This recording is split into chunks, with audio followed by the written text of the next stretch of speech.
Hi, it's Crypto Maggie. In our previous videos, we have already covered how stop loss and take profit orders work.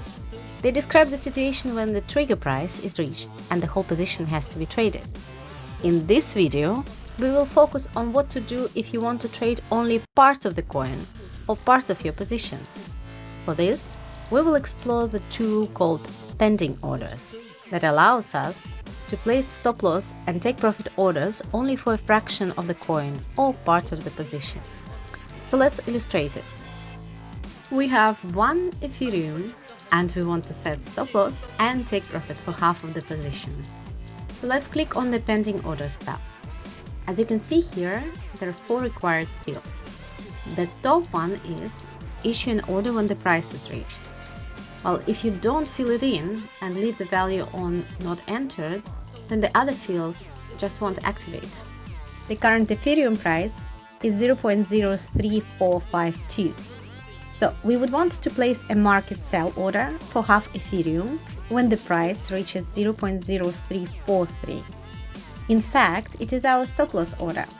So we enter 0.03452 to the first field and move the slider to sell. After we've done that, we move into the second field, the price. We can enter any price we need, but if we want the position to be closed at the market price, we leave the price field empty. The next field to fill in is quantity Ethereum field, where we enter amount of 0.5 Ethereum that we wanted to trade.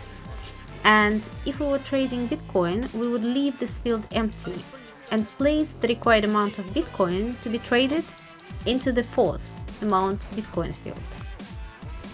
Finally, we press the big red button with the message, when the price reaches 0.0343, sell at the market price half Ethereum.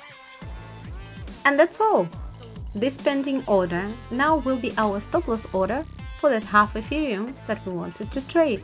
We can cancel it at any moment in orders by clicking on X sign next to our order line.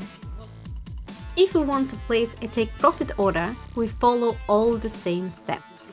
The message in the final red button will reflect your target price, placed in the top field, sell side of the trade, size of the position to be traded, and at which price you would want to execute it. Once again, just remember, we use pending orders to trade parts of the position, and if we want to trade the whole position, then we use ordinary stop loss and take profit orders. That was Crypto Maggie, and good luck with your trading!